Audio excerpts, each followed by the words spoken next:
Boa tarde. Sinto-me muito honrada pela oportunidade de participar enquanto oradora neste encontro científico e pela confiança que me foi acreditada. Cumpre-me agradecer à Comissão Organizadora e Científica, a todos os elementos da mesa, especialmente aos professores doutores António Matos Ferreira e António Camas Gouveia e, evidentemente, a toda a assistência.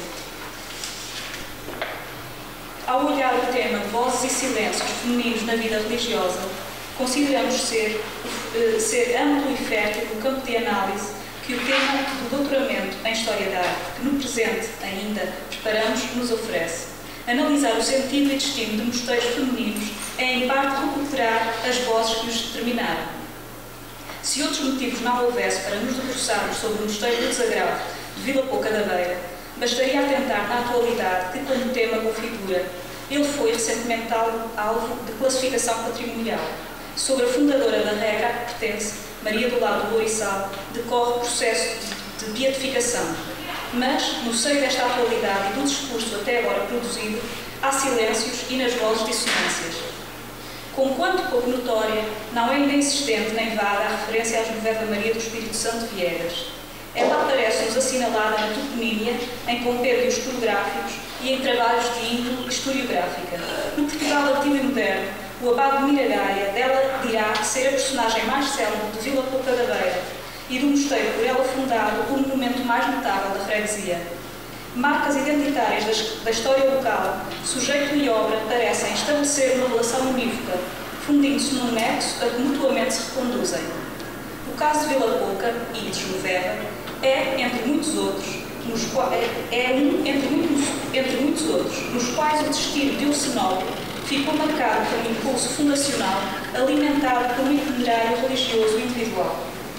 Quantas vezes considerado como algo remoto e historicamente episódico, o processo não institucional prévio ao breve de fundação do Congresso dos Fundadores Canónicos imprime, na verdade, de forma mais ou menos impressiva, um cunho próprio à instituição, assumindo-se não raro como vetor de significado para a compreensão da observância religiosa seguida, da arte e iconografia, de devoções, da especificidade de dinâmicas sociais e familiares e mesmo da estrutura económica.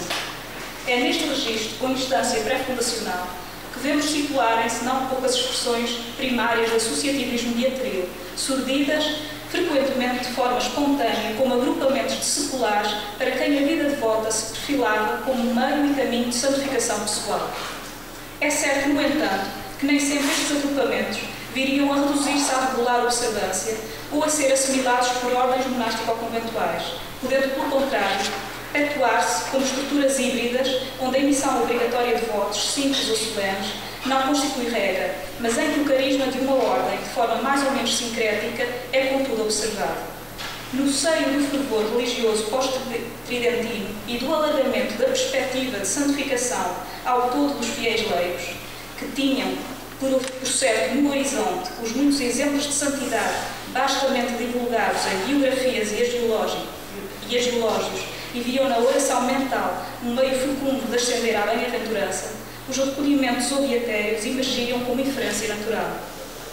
É neste sentido o dinamismo, a plasticidade e a capilaridade das ordens terceiras, sobretudo a franciscana, se por um lado deram acolhimento aos anseios religiosos dos crentes, por outro, institucionalmente os enquadraram.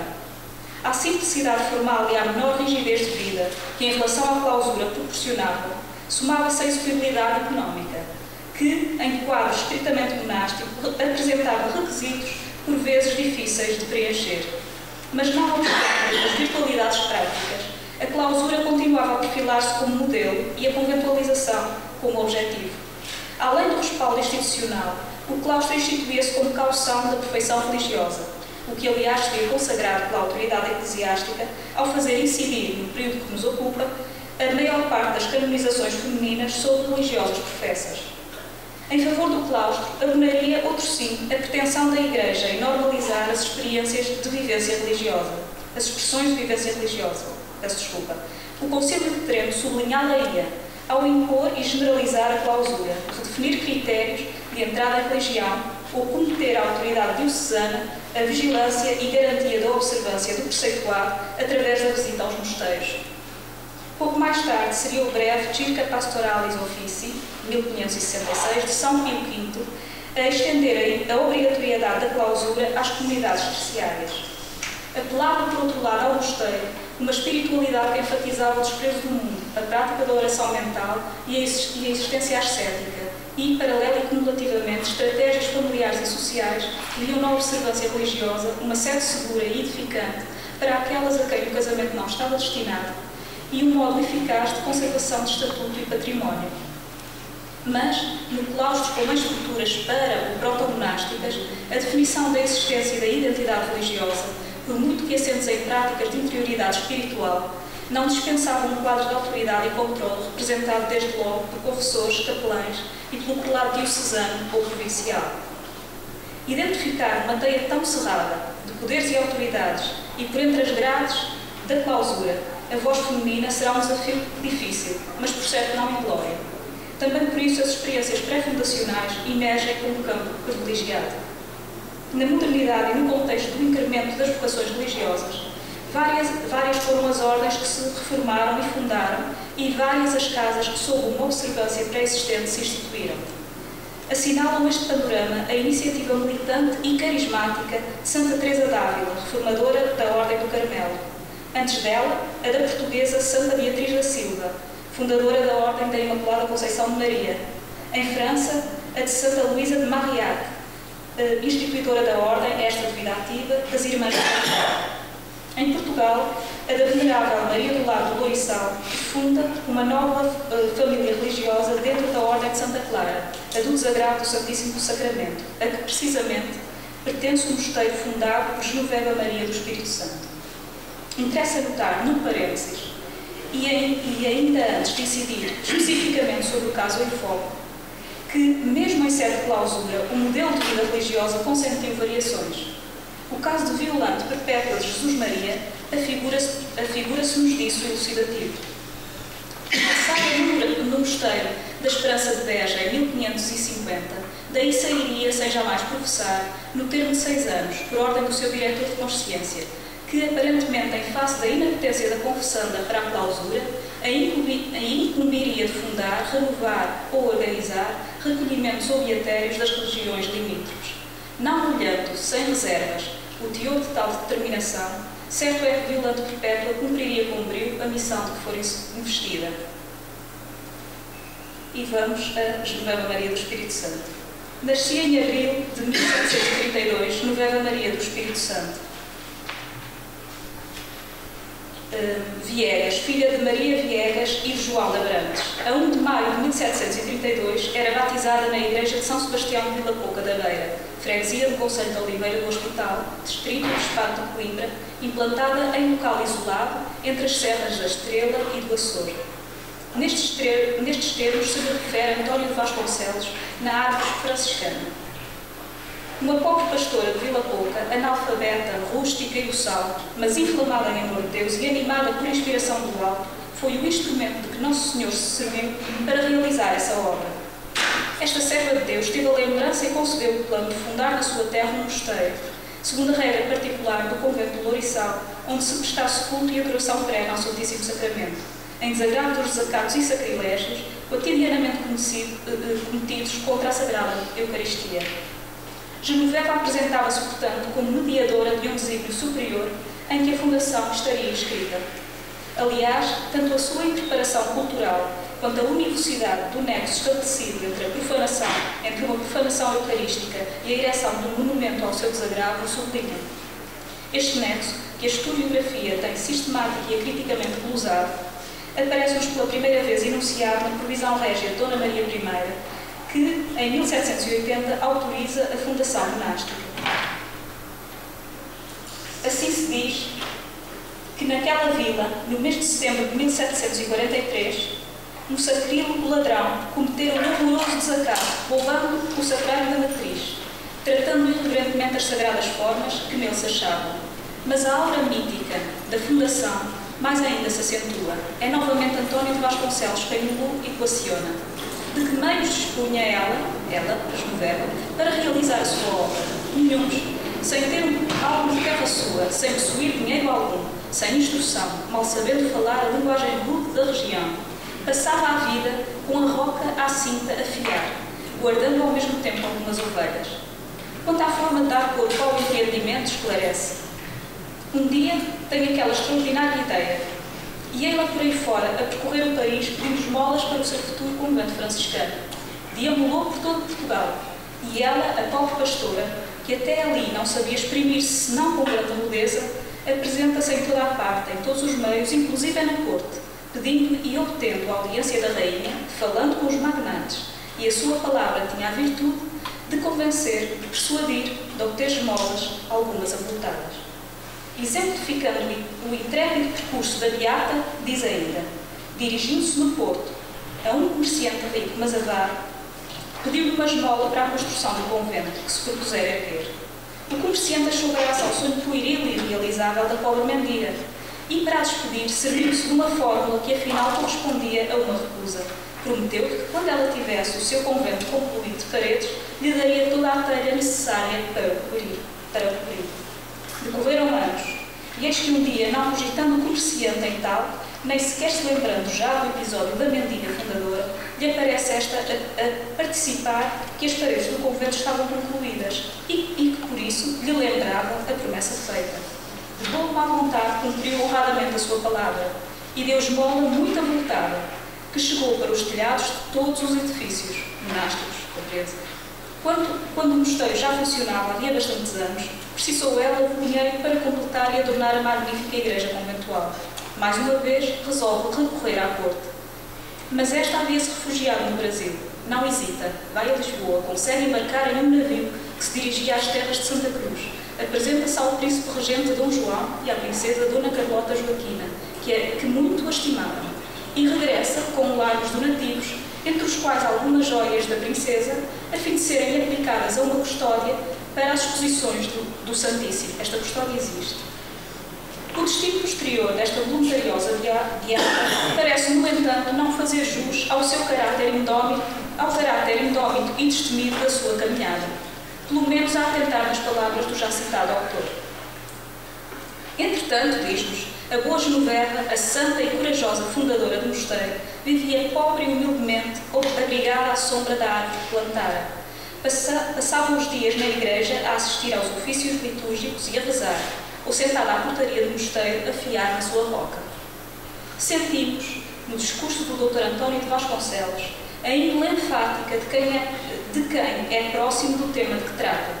Clério, sobrinho neto de uma antiga abadesa do mosteiro de Vila Pouca, as recordações do cenóbio seriam para ele não tanto informações históricas, quanto autênticas histórias vividas.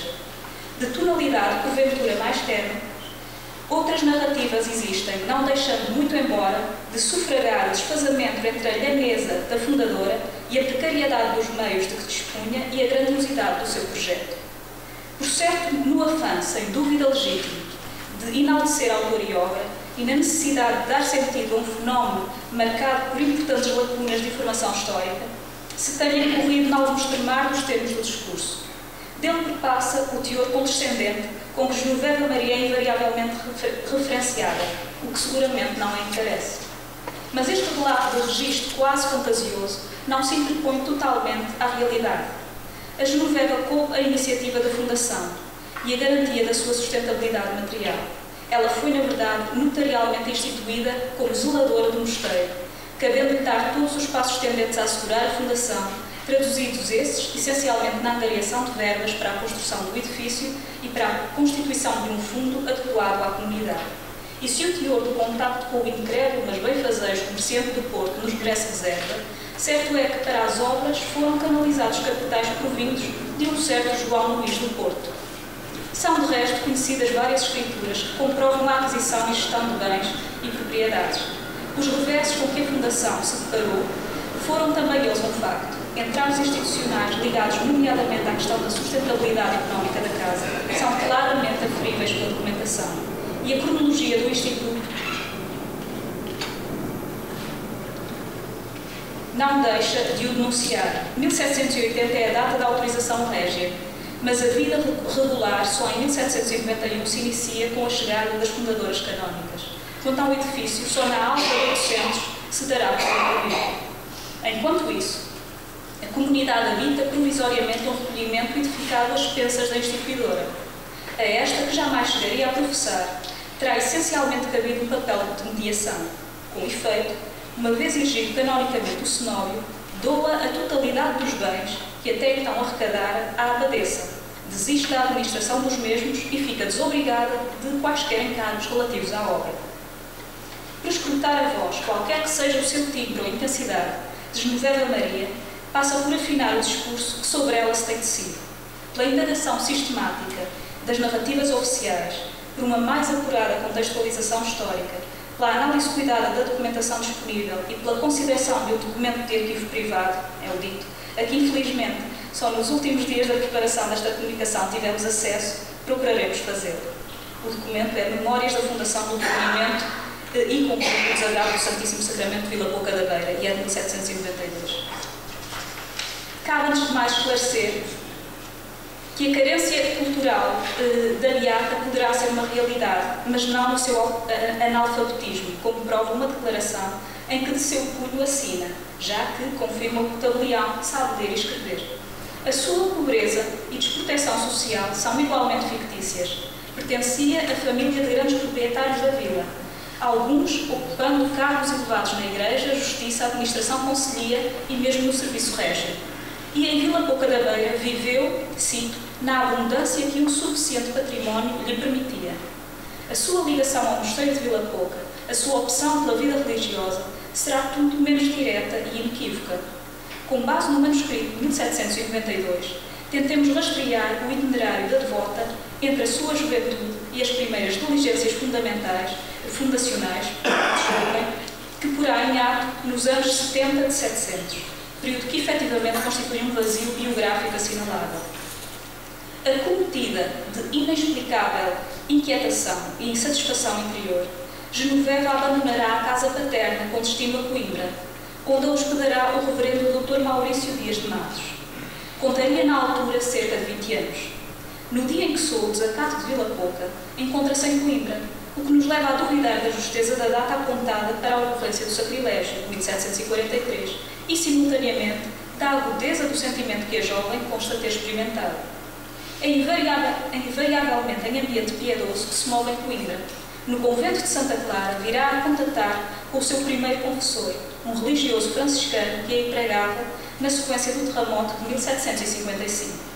Será ele quem lhe diz: e porque se não recorda, se não tem meios, fale ao Sr. Bispo.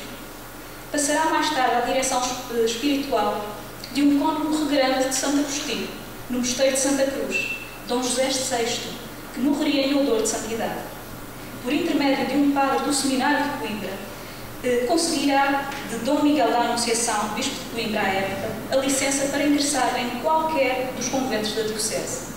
Aspirando, no entanto, a vida penitente e despojada, é aconselhada pelo confessor a viver no isento do mosteiro de Santa Cruz, onde virá permanecer cerca de 3 ou 4 anos. Pelo mesmo confessor, é incumbida de encontrar um local para a instalação de uma casa religiosa que um grupo de homens pretendia instituir para, assim se escreve, aplacar a ira de Deus, compreende-se pelo terremoto de 55. Não se lhe pode atribuir, portanto, a Genoveva, até ao momento, qualquer iniciativa de vida comunitária, nem a escolha da ordem a observar, que virá a ser explicitamente sugerida ao confessor por um tal lente de cânones, Dr. António José Correia. Diria o mesmo, cito, que convinha tratar de uma fundação com o Instituto do Louriçal, onde se chorassem as maldades do mundo. Recordemos que neste mosteiro do Louriçal viveu Sora Maria Joana, a qual, pouco antes de morrer, vaticinaria o terremoto de 1755 e que a Diocese de Coimbra se empenhava à época na beatificação desta e de uma outra religiosa da casa, assim como na reabertura do processo de beatificação da fundadora mística da Regra, Maria do Lado. Na fundação proposta, a Genoveva Maria serviria de intermediário junto do bispo carmelita descalço, Frei José Caetano, o mesmo que nos anos 20 de 700 fora instituído como mediador entre Dom João V e o Papa, quando se tratou de reativar o dito processo de Maria do Lar. Genoveva terá estado 19 anos entre o isento de Santa Cruz e o seu retiro de Valdemó, próximo do Saco, aonde se dirigia pela Quaresma e Advento. Ao longo deste período, Conhecerá a perseguição do pároco local, que inclusive denunciará o Santo Ofício, e da mesma forma a hostilidade de certa mulher que ameaçaria acusá-la ao Marquês de Pombal como fanática e embusteira.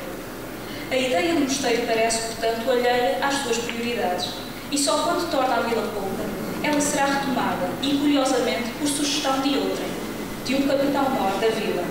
Concorda, pois, a instituir um recolhimento e destina o lugar de São José, em parte confinante com terrenos de que é proprietário. Entretanto, Dom Miguel da Anunciação anula. Terá aí começado, ao que cremos, o processo da variação de fundos, seguramente mediado e aplanado pelos contactos que a longa estadia em Coimbra lhe terá proporcionado. De facto, o retorno à terra natal não significou a quebra de laços com Coimbra e com a ambiência religiosa que a impulsava, destacando-se no favorecimento desta continuidade Frei Inácio de São José, natural de Vila Pouca da Beira e anteriormente residente em Coimbra, e será este o primeiro confessor do mosteiro também. Sobre ele recairiam as primeiras diligências com vista à fundação, o estabelecimento de uma comunicação privilegiada com Dom Miguel da Anunciação e, inclusive, a escolha do arquiteto responsável pelo risco do edifício monástico. Com a prisão do bispo, Dom Miguel da Anunciação, em 1768, e a condenação da Jacobeia, movimento a que se encontrava ligado, o processo de fundação ficará suspenso, sendo precisamente retomado com a libertação do prelado. O relato que seguimos omite, como vemos, a intensa movimentação geográfica que a bibliografia oficial, entre aspas, atribui a Genoveva. Contudo, os documentos atestam a proveniência de bens do Porto, de Coimbra e mesmo da Bahia, correspondendo estes certamente às molas régias. Ignorada pelo peculio bibliográfico dito oficial, está também a mística que envolveu grande parte destes antecedentes fundacionais, onde o natural caminha par e passo com o sobrenatural. Dos muitos exemplos que caberia enunciar, citemos apenas dois. Quando Genoveva em Coimbra, estando Genoveva em Coimbra, encontra inesperadamente dinheiro no chão da casa que habita. Aconselho o confessor, doa-o aos pobres. A soma, porém, e mesmo que distribuída com a maior liberalidade, acaba por sobrar, permitindo a compra do terreno do mosteiro. Já em Vila Pouca, o licenciado João Viegas, presbítero secular e parente da Beata, sendo grande devoto de umas imagens da capela sobre a qual se viria a edificar o cenóbio, terá muitas vezes anunciado perante a população que aí se dirigia: vocês ainda hão de ver aqui coisas grandes. Aqui chegados, voltemos ao ponto de partida.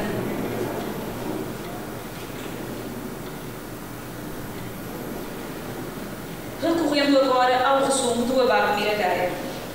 Sendo uma pobre e analfabeta pastora, resolveu fundar um mosteiro e tanto lidou que percorreu grande parte do nosso país esmolando.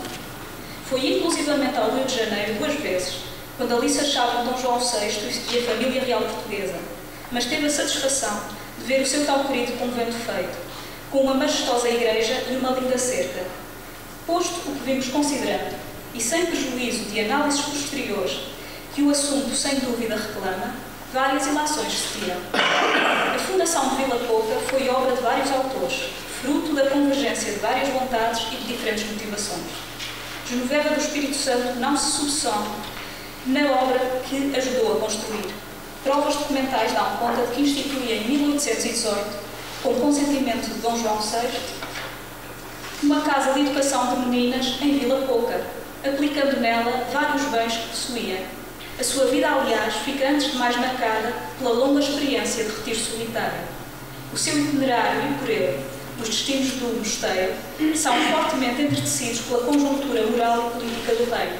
Dela emerge, evidentemente, a Jacobeia, ideal de vida moralmente perfeita, que em reação à relaxação e superficialidade da existência religiosa, preconizava a austeridade dos costumes, o despojamento, a prática da oração mental, da penitência e da direção espiritual e o regresso à mística clássica. Dom Miguel da Anunciação, bispo conde de Coimbra, foi, tal como Frei Gaspar da Encarnação, este último reformador do mosteiro dos Córregos Regrantes de Santa Cruz de Coimbra, um dos seus mais vigorosos sequazes. Foi no seio desta reforma, da prisão do bispo de Coimbra, enfim, da turbulência religiosa que acompanhou o governo do Marquês de Pombal, que vemos surgir a identidade religiosa de Genoveva. E nesse contexto, ela teve um papel ativo, não apenas pelas iniciativas que empreendeu, mas pelas missões de que foi investida. Intensamente marcada pelo contexto religioso, a sua caminhada, como o seu espírito, foi também atentamente dirigida, controlada e vigiada. E tal como não esteve isolada, mesmo quando recolhida, não esteve também desprovida de amparo. Não por mero acaso, desde a fundação à extinção, o mosteiro será sistemático e sucessivamente beneficiado pelos soberanos, exceção feita a Dom José. Não queremos que a memória de Genoveva Maria tenha ecoado substancialmente no interior da casa que fundou ou da ordem a que esta pertencia. Não se conhecem biografias ou qualquer processo de beatificação, por mais prodigiosa que tenha sido a sua vida. Os registros identificados não devolvem, de resto, sinal da sua presença. No cenóbio, a aparente ausência de representações imagéticas da beata assinala uma truncatura num discurso pertencamente coerente. De apenas 2 imagens temos conhecimento. Nenhuma delas fui buscá-la hoje, ao Museu da Arte Antiga, nenhuma delas, contudo, pertencente ao espólio cenobítico. Questões outras haveria a formular, que o tempo e o estado atual dos nossos conhecimentos nos não permitem por ora. Apenas anotamos a rematar que se a contextualização da ação da devota mitiga o fogo quase fabulatório do seu heroísmo, não deixa, contudo, legitimamente a apresentar como exemplo da relevância da voz feminina na sua singularidade, na interpretação, na interpelação de um contexto definido pela rigidez hierárquica de jurisdições e instâncias decisórias. E termino.